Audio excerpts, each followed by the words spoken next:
It's quintessential listening. Poetry Online Radio.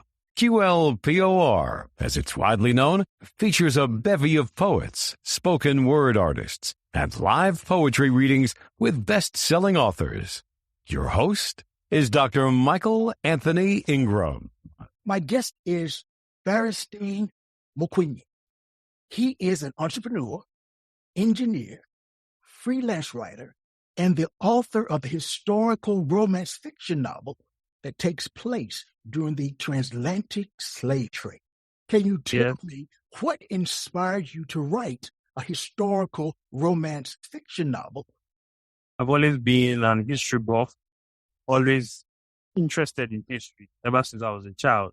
So I've always been peculiarly interested in the transatlantic slave trade because it's such a dark period of our human collective timeline. But still, there are very few works that delve deep into this time period of history. And sometimes I wonder why very few from our modern day era. So I took it upon myself to be one of those writers that would delve into this delicate topic which I've done with Tales of Jideofor, trying to demystify the transatlantic slave trade, to make it in a way more relatable to audience from our modern day era, especially to young adults like my own age who may be interested in the transatlantic slave trade history and our African culture and society before the advent of the Europeans and their way of life came to influence us. Tell me about the romance in the novel. The love story of Mary Jane comes from France. She's school in Jamaica. Only heir to her mother's empire. Father is, in many ways, this romance story was fleshed out from Titanic. Readers will come to draw from Jideofor and Mary Jane to Rose. Just as it was, Rose is from the higher class, Jack lower class. Mary Jane, many ways, way ahead of her time, way advanced that culture in which was brought up. Mary Jane was of a different mentality, different disposition. Jideofor, on the other hand, slave, so he was an assistant to the poor man. He was quite skilled. Mary Jane catch Jideofor reading. Back in the days, during the transatlantic slave trade, it was forbidden for slaves to learn how to read. So any book in your possession must have been stolen. So to go through the risk and the effort of not just learning how to read, but making the time read to update yourself with new knowledge, really endeared Mary Jane. They will see her as well. Their love story is one through the ages. Tales of Jideofor is the story of reincarnation. So it wasn't exactly as if this was the first time she was meeting Jideofor. This was the first time she was meeting him in this lifetime. But as readers see in the story, Mary Jane had met him in his previous lifetimes as well. What makes your work unique? In many ways, Tales of Jideofor is unique because I've never actually read the modern day work that dwells so deeply into the transatlantic slave trade history. Even the few works that are available out there often do the storytelling from the European perspective. So I've always wanted to showcase an African point of view of the transatlantic slave trade history. So as readers will come to see, because the entire work is divided into 8 parts. Part 1 is titled Africa, My Africa. So Africa, My Africa begins with Jideofor's life in Illah, what is today modern day Nigeria in West Africa.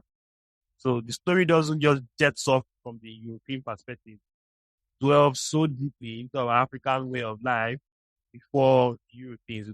In the community of Illah, people were so far away from the coast that they had no idea that there was a booming trade for slaves ongoing, that had been ongoing for probably 200 years. So readers will come to find, should I say, almost like give them like an asset, a window into our African life, our African society before that is truly pristine, truly free of the influence of the Europeans from their culture that has come to influence us today. The readers would come to meet Africa as it was before the Europeans came here in any form, their language, their food, their implements, and all of that. And most importantly, spirituality, because Tales of Jideofor is keenly a story of African spirituality. Writing the book from an African perspective is really important. Many of these books are written from a Eurocentric perspective, and sometimes they base their information on stereotypes. So what methods did you use to research and gather information for your novel? In many ways, it's a story of my own history, of the history of my hometown of Illah. The protagonist of the story, Jideofor, is from Illah. It's exactly where I'm from, in modern-day Nigeria. In fact, the character's name, Jideofor, is the name of my elder brother, my elder sibling. So in many ways, Tales of Jideofor is a story of my own life, my own past, my own history. That's for the research. I had to go home to my people, not just to learn about the culture of my community, but basically imbibe our way of life. To imbibe that essence of culture that is still in many ways original. Because Illah in modern day Nigeria is still a little bit less than 10,000 persons. So it is still caught up in many ways original from the European influence compared to big cities like Lagos. Illah is still kept in some ways in its pristine African state. So I had to go home to learn about my own culture and imbibe many lessons from society. Apart from that, thank God for the internet today. There's basically free information available. So I had to delve deep into the transatlantic slave trade history. And for that, I had to read a lot of books, a lot of references. It was more or less business. There was no emotion attached. The slaves were basically cargo. They were rarely ever called slaves back in the day and time. They were called cargo. This was exactly how both the African sellers and the European buyers saw the people whom they sell. They were basically cargo. It was nothing unjust. It was simply business, a bare trade, basically. So reading all of that and gaining all of these new insights into this dark period of history, we have this false belief in those of us still on the continent that the Europeans have come here, raided our communities and took slaves. This may have been true in the 15th century when the Portuguese and the Spanish had begun the slave trade. But by the 18th century, in the 1700s, this wasn't the case. By then, it was a global business. It was the biggest business of the planet. Africans who were on the upstream sector of the trade, they're responsible for sourcing and collecting the slaves, sending to them in the slave factories, which aka slave houses. And oftentimes slaves would remain in the slave houses for months, sometimes years, before they would be sold off to Europeans. And another new insight, although it wasn't exactly new for me, but I know it will be new for a number of my readers, is to come to understand that slavery was well practiced in Africa before the transatlantic slave trade had begun, although not in the form of chattel slavery, the way it was practiced in the New World, especially in the Caribbean. But slavery in its many forms was the order of the day on the African continent. A number of African societies kept slaves. It was the order of the kings usually had hundreds, sometimes thousands of slaves to their name, whom they were free to sell off, sometimes kill, basically for any purpose they want. It was almost the same understanding we understand of slavery in the New World, where another human being owns and dictates the fate of that person whom is regarded as their slave. So it wasn't exactly as if slavery was new in Africa. It was part and parcel of our society. But the Europeans have come here to meet, and over the years turned it into a global enterprise that grew so huge that it became the biggest business in the 18th century. But eventually by the 19th century, trade had died down and the business had quelled. But even then, surprising, I know it may be quite new for some people to learn, is that when the Europeans, let's say groups like the Quakers from North America, were trying to end the trade, a number of African kings and royalty, we actually were working against the end of the trade. They wanted the trade to continue. for my research, I had read letters from kings from Congo, from what is today modern-day Nigeria and Cameroon, directed to the British king, to the British House of Lords and all of that, asking the trade to continue, that it doesn't just profit them, the African royalty, but it profits the Europeans as well. So it shouldn't be a business that should just die down. It should be a trade that should continue. So I know it may be surprising for a number of persons to learn that Africans didn't actually want the trade to end. They wanted it to continue because it was profitable to the people who were involved. It was simply business to them, and they wanted it. All of this is quite new for some persons, but it will be new for a lot of people. It's new for me to hear it from this perspective, the things I did not know. And listening to you actually gave me chills because it is so out of the realm of what we here in America, or at least what I viewed as being the normal way of the slave trade. As a historical romance fiction novel writer, are there authors or books that have influenced your writing? The books I had read that was, did I say, critical reading for me for the development of Tales of Jideofor was Illah Equinor's autobiography of his life as a former slave in the 18th century. So just perfect, because his book is based in the 18th century, which is exactly where I've chosen to base the timeline for Tales of Jideofor as well. So his book had given me a window into the life and times of the transatlantic slave trade during this period of the 18th century, where it was the peak of the trade. So I'd read Illah Equinor's book, not just for window into his own personal life, but a general view into that time period in history of the transatlantic slave trade. I also had to read Chinua Achebe's bestseller, Things Fall Apart. In many ways, I was gunning for what exactly Achebe was gunning for. I was trying to paint a picture of our African society, our African life and culture before the advent of the Europeans and their way of life came to influence us here on the continent, which is what I believe I've beautifully done in Tales of Jideofor. These were the two critical reading for me. I had to digest this. I had to understand the motivations behind the writing and also understood the standpoint of the both authors. Illah Equinor's book, I believe, is the best book authored by an Igbo person.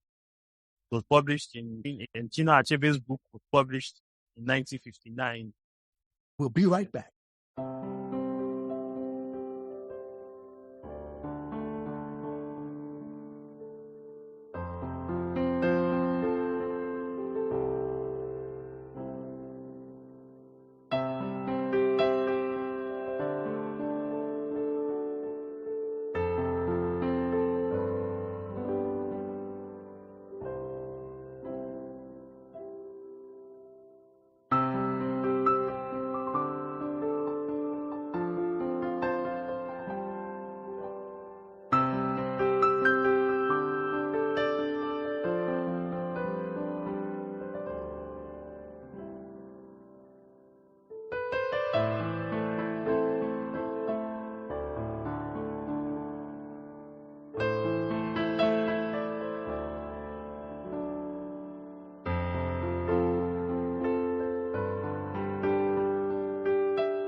We are back. Everyone, Farastein Mokwenye. After the fright and the commotion that ensued, Jideofor slumped at first. The teasing continued. His sweaty body felt death, having slumped onto the dry ground. He started on his feet to resume his reading with his cousins, but his father soon stopped. He was instructed to catch his breath and rest in the shade by the old farm. He grudgingly took his hoe and farmer's hat back to the tree to catch a little snow. He soon fell asleep and returned to the land of dreams from whence he was roused hours before. This time around, his dream was quite different, but just as strange as the previous one. He was no longer in the middle of the jungle, but in the nexus of a sprawling metropolis, much bigger than the 9 sister communities of Illah put together. It looked like he was in a thriving marketplace, The place was humongous, gigantic buildings, gates, and monuments. There was no place that he had been that he could compare it to. He had heard tales of the great city of Edo in stories of merchants who had come from the west. But even such descriptions stretched minima in comparison. The atmosphere was hot and dry, the sun high in the sky. It looked as if the dry season had been ongoing for years on end. He soon realized he was dressed in white linen with hard leather sandals bound to his feet. He had never seen anything exactly like this, talk more of putting them on. He had heard of this square white linen and leather sandals that the princes and emissaries from Great Edo put on. Again, from the tales of merchants who visit Ukumege Market Square. His cousin, Wadialo, had once come back from Ajaji Market with a little sample of the strange textile. In a distant corner just far outside, he saw a spectacle, a little crowd building up around an open-air canopy shade. Underneath canopy were women, preteen boys and girls, bound together in a continuous chain of rope. They looked like what he would imagine ghosts to be, very pale and skinny. They were ridiculously light-skinned, much lighter than he was. They were dressed in an attire that seemed made from hemp. Just in front of the shade, were merchants of dark ebony skin bargaining for the women and children. He drew closer and realized the buyers spoke a funny tongue he had never heard before, not even from the most troubled merchant he had ever come across. Lining their eyelids were dark paint that reminded him of what the beautiful maidens wore during their dance performances in their coming-of-age ceremony. Many wore gold jewelry that shone brilliantly in the sunlight, contrasting their brown skin. Farastein, what challenges did you face during the writing process? And what steps did you take to overcome them? For one, getting right information was very difficult, but thankfully, I've had the blueprint for Tales of Jideofor for many years in my mind since 2017, before I actually started fleshing out the story in 2020. Before then, I entered Tales of Jideofor as a short story in 2019 for Goge Africa writing competition back then. The short story version, was one of the 8 finalists for the event out of over 2,000 entries. So from that, I got to realize that a number of persons were truly interested in this history of the transatlantic slave trade. So that gave me motivation for the storytelling. But quite all right, there were challenges, but I got to overcome them, just basically taking out stories from my own life. Just like I said, the name of the protagonist, Jideofor, is the name of my elder brother. The names readers would meet in the story, Ifeoma, Chijioke, and all of them, are actually names of people from my own life. Jideofor is my elder brother, Ifeoma is my elder sister, Chijioke is my younger. That's people who come to me are people from my own life, and their characteristics and peculiarities are just exactly as in real life.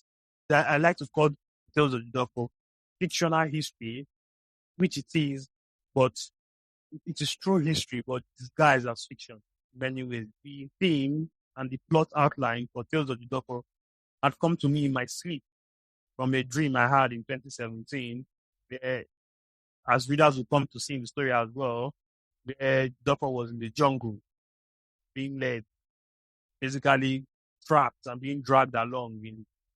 This was a personal dream of mine and had.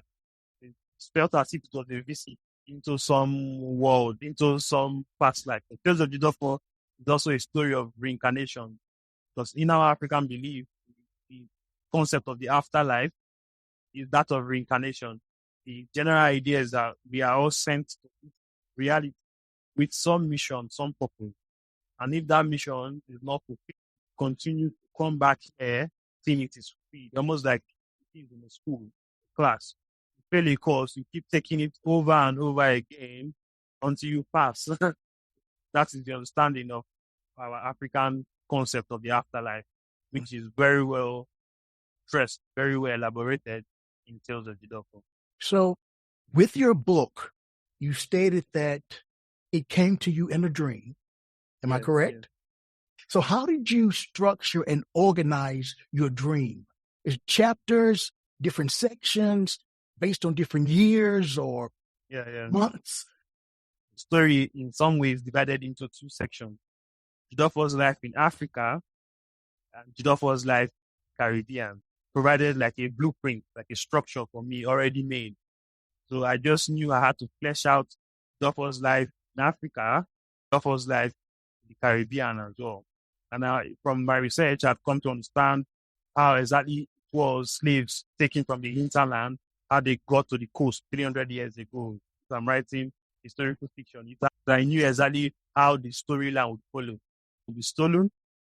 Jideofor would drag along coast, would spend many months, as much as 4 months, on a slave ship in the Middle Passage, being taken to the New World. And in the New World, he was made to work plantation. And from all of this outline, from all of this book of the story, which I did drawing from my own personal life, where I chose the character from Illah, exactly where I'm from, because I'm very much familiar with the history of my hometown, which I could easily include in the storytelling. So just like I said, even though those of Jideofor is historical fiction, it's actually true history. It's guys, that's fiction. Farastein, read another excerpt from Tales of Jideofor. Farastein. A few days after the presumed end of the scourge on the ship, Captain ordered for the regular dance exercise of the slaves, an attempt to lift the sullen spirits of the captain. Jideofor's troop was ushered above deck to another from the women slaves. Like the children, the women slaves were unshackled from one another in their dance performance, to give them greater room to move around and exercise more properly. Jideofor's troop had just cleared the platform to give way for the women folk when the most surprising event happened. As their troop were untied, the first few women stripped themselves of their hem skirts and were completely stark naked.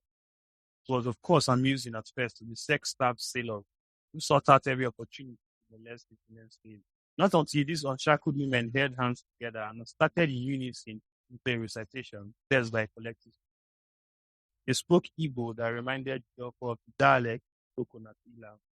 In their very short recitation, they laid curses on the ship, their pale-skinned captors, the slavers that had dragged them to the coast, and on the generations yet unborn of the nobles and chieftains that orchestrated and benefited from this trade. As they did this, they laid their hands on the belly of the woman, as if enacting their curses into reality. She, the unborn child. They then ran widely for the deck railing and jumped over there to the petrifying shock of everyone present. This soul-chilling event marked the end of their regular dance exercises for the rest of their voyage, until their slave ship port at Kingston, Jamaica. As they were marshaled below deck after that event, Jideofor could not help but wonder what strings of thought could have convinced a pregnant woman to end her life and that of her unborn child in such a painful and slow manner as drowning. In Illah culture, an unborn child is sacred, along with its mother during her state of pregnancy. No harm should be brought to them on purpose or even by mistake. To do so required the chi of the unborn child to be appeased rather not to soil the land, exactly as was done when Jideofor's mother was tumbled to an Ajaji masquerade parade when she had been pregnant. Writing a novel like this, where there would be so much emotion involved, yes. How did you take care of yourself? How did you maintain your own sanity as you look back at history? For one, just like I said, I've always been a history buff. Mm-hmm. So getting into the integrity of history has always been personal for me. Of course, history can't be all jolly. No. In fact, most of history is actually based on war. Most of the recordings of human activity is actually of the bad times. It's actually of war, of famine, and all of that. We rarely ever record the good times. And I wonder why. It wasn't exactly new for me, exactly what I was getting. But nonetheless, it was still emotional for me getting to learn certain things. For example, during the Middle Passage, I had no idea how, if not for the research I had to do for Tales of Jideofor, I had no idea exactly how it was for the slaves. Anytime slaves were brought above to deck, a number of them would choose to jump the railing and drown, kill themselves by drowning. Very horrible. Die by. We're going to take a brief break. and we'll be right back.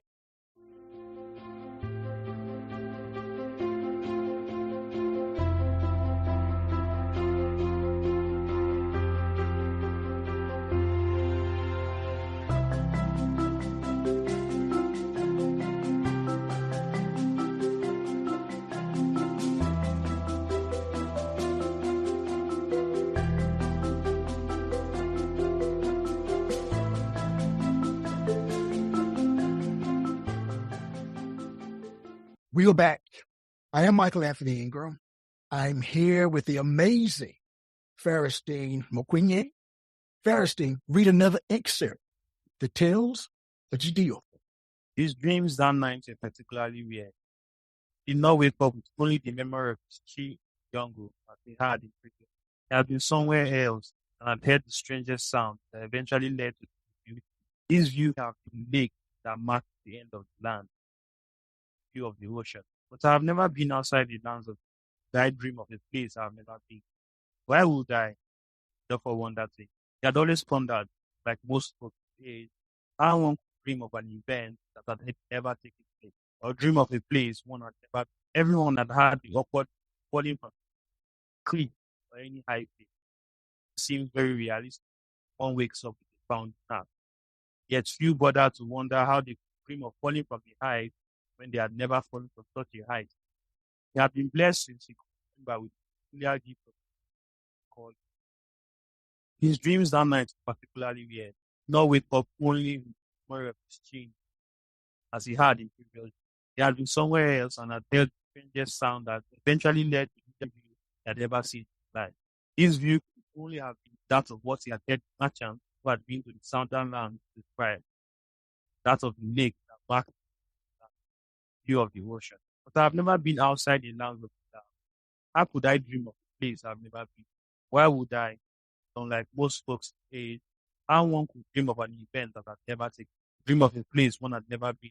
The stage of one's dream was proof that one was meant to remember one's activity, that one was aware of. As a result of writing this novel, what do you think you learned about yourself? Writing really an impressive, many ways, effective experience. Open up your mind. And of course, just as I had said, number of the plot outline theme for Tales of Jideofor had come to me in my sleep, my dream. So open like a floodgate, a window into my own subconscious mind. Truly got to see in many ways my shadow self. Because they are quote unquote, air quotes, freelance stories. So these villains as well, an aspect of my own self. Because I'm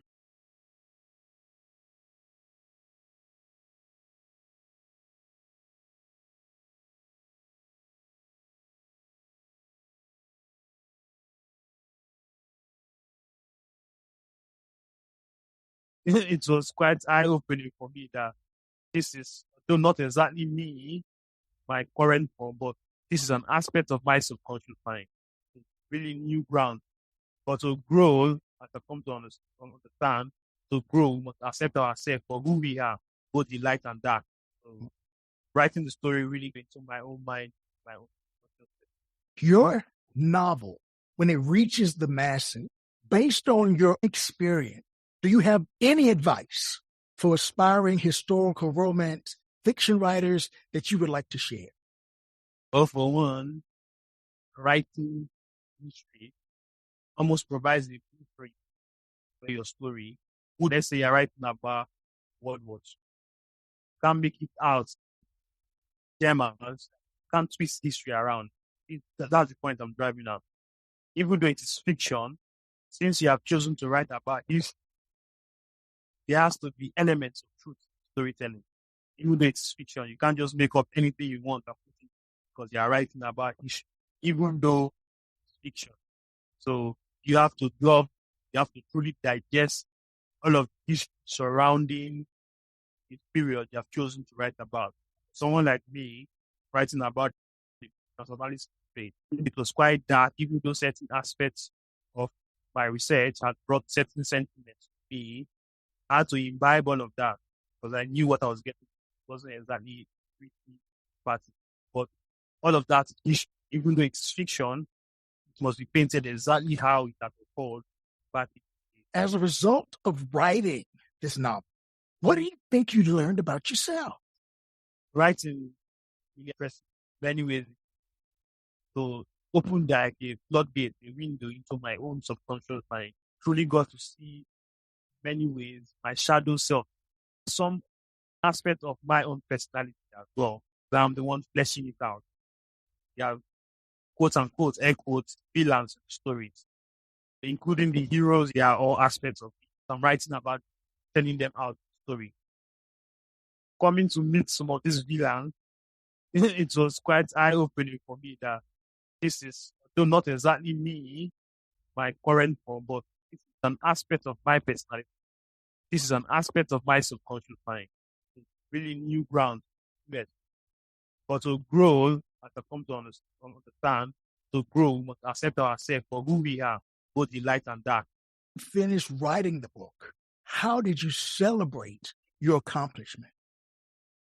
Luckily for me, when on the very day Tales of Jideofor was published by Tamarind Hill Press, I believe that was July 29th last year, my whole family was gathered home for where we stay.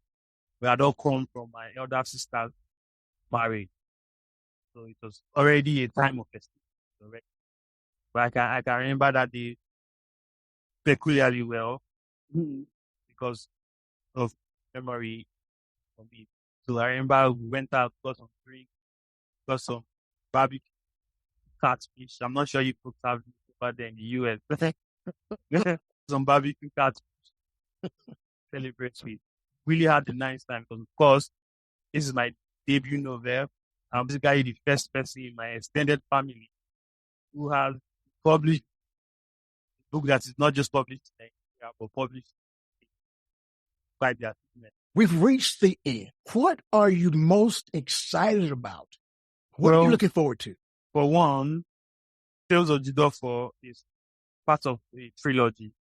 The Tales of Jideofor is just the first book in the series. The second book, Once Upon a Lifetime, already in production. I'm already preparing the manuscript for that.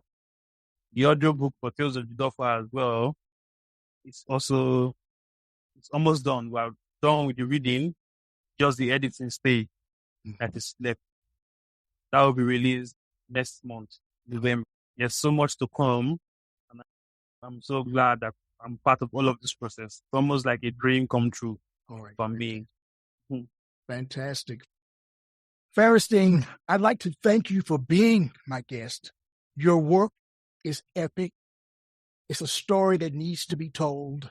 Whether fiction, nonfiction, people need to talk about what happened. People need to continue to talk about what happened during that time period from different perspectives. Well, thank you for having me. You're more than welcome, and I wish you nothing but the best.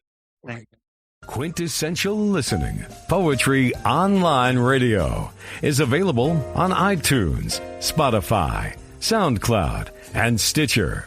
You can also check out the website at QLPOR.com.